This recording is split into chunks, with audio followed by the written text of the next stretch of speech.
Hey guys, welcome back to another coaching video. Today we help a Zoro player in a match versus yellow. Some of the things this video is going to include is discussing overreacting to your opponent summoning a minion. Sometimes it's best not to deal with the minion the turn it summons and actually wait for a next turn where it's not going to cost you as much resources and your turn. Also, another key point is start with your searches. If you're going to summon a searcher, especially if it can change your play, definitely want to start with that. There is a moment as well where our opponent makes a play and it basically telegraphs his whole turn, and we actually, once we have that information, we should make a decision if we want to go to 0 or 1 life that turn. Based on that, you'll stay tuned for that. There's also one other thing that I think is really good to know. There was a turn where the player did well. They planned out their whole turn and they did a 6k attack and a 6k attack. But in this instance, we're versing yellow. They're low on cards. They've got 4 life. We should have always done a 5k attack because we know yellow is going to take the life.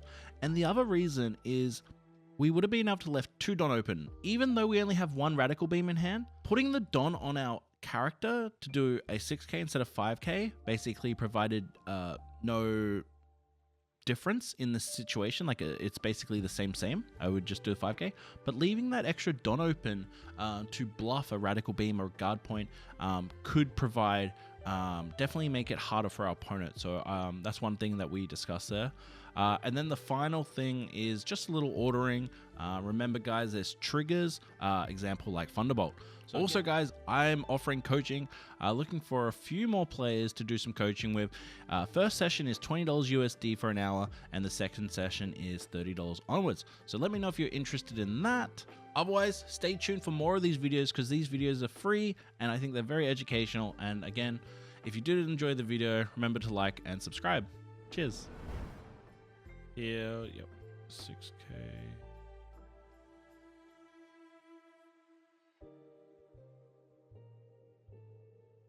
There was one slightly consideration. It's not a big deal, but potentially something to think about, at least to be aware of. Doing a 5k attack here might be better. The reason being, say he takes the life and then he summons Cracker or Smoothie, you could then Fire Fist. It wouldn't be a horrible play because it would kill the Cracker and the Sanji. Just something to think about. He can't out of anyway, which is also kind of good. And then you play the white bid. This is fine. It's just something that I thought about when I was watching it. All right, turn 3 is easy. This turn's great. Do that right.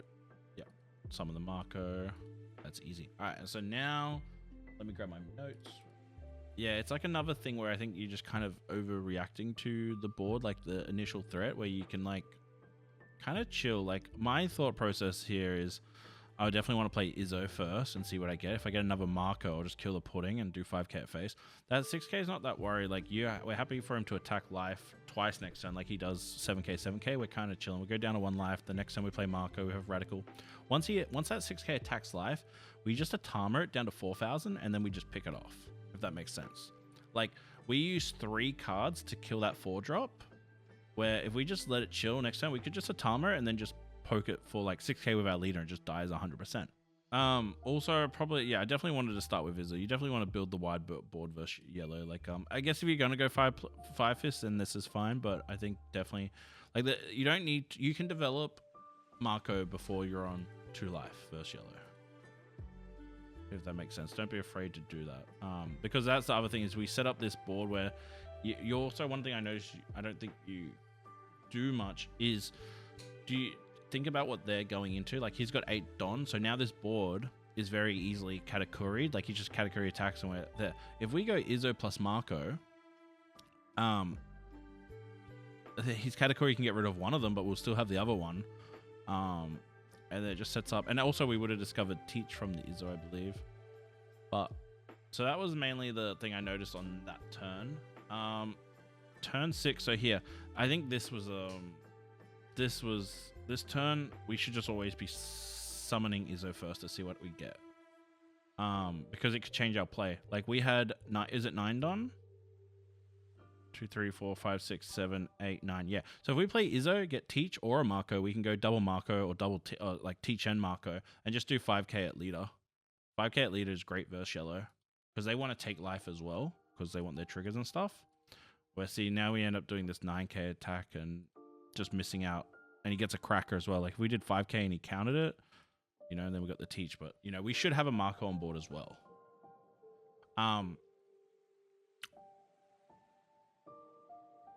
Yeah, because it might change your play. Yeah.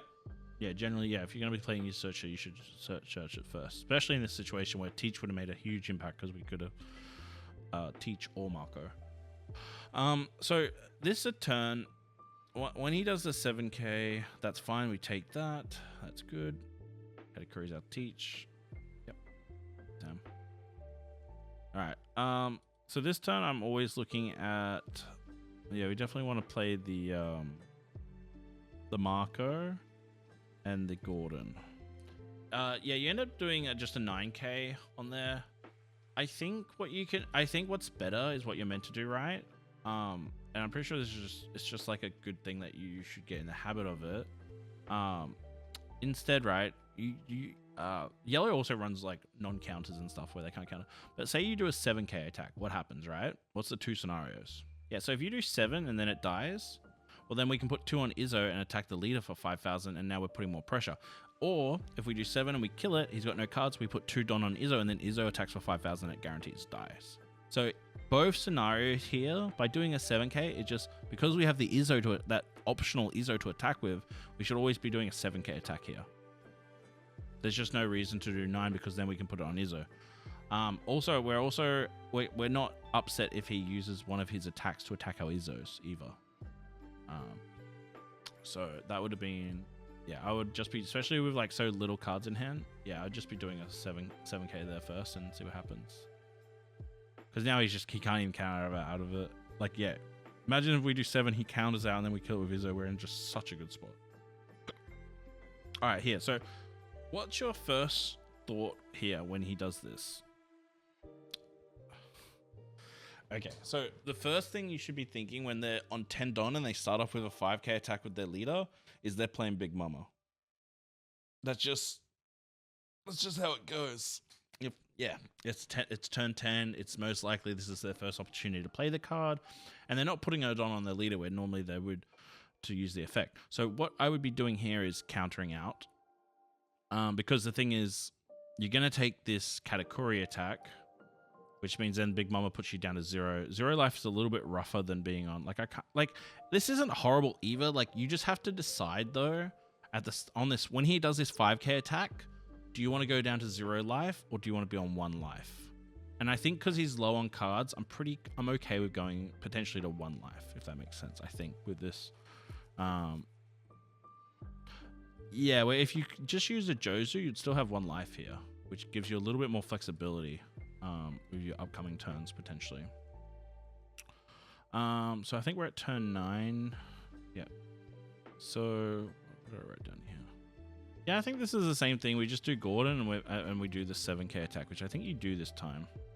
Also, by the way, if we had 1 life, our turn this turn would be so different.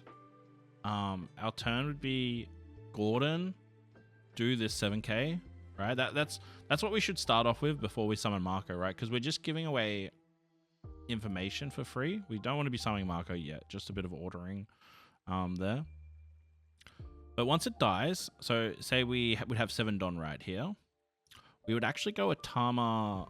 We could go Atama Marco and kill the Cracker if we had 1 life here. The reason why we have to summon the second Marco is because of Thunderbolt, where if we only have 1 blocker, he could Thunderbolt and stuff, probably. 7, yep. Radical Beam, sure, that's fine. Yep, block. Yeah, here's just a little mistake. We should be discarding Marco, not Jozu. Like 1k counter versus 2k counter. But yeah, we should just get rid of one of the Marcos first and then see what he does, because potentially I think we could Radical Beam as well, right? If he didn't attack for, because sometimes they might attack for 7,000 and leave 2 Don up for the spell that gives 5k, and then maybe we use a Radical, not sure. So what I think I like to do here, I'm just looking at this, I would probably do a 7k at the Cracker, and then a Tama Marco the Smoothie. Yeah, and see, like, potentially, like, if this was, he counter out of there, would be in a little bit more of a pickle, but yeah, it's fine. Oh, we kill the smoothie and keep the Atama. I don't like this. I think smoothie's very scary. Because it. Yeah, I think I'd rather just get rid of the smoothie. It's not that bad. It's like it's pretty fine either way. It's kind of like a choice, I guess. Yeah, rad beam here. Oh, here. So I think this. So this was almost like a. So in my head, right, we're not living another turn. We have to win kind of next turn, but somehow we managed to. I was thinking like here, I would just radical beam as well. In my head, I was radical beaming, and then I block and discard the Vista to bring it back. Because then you have to block, and then you have to let your Marco die, which feels bad. But we drew another Marco.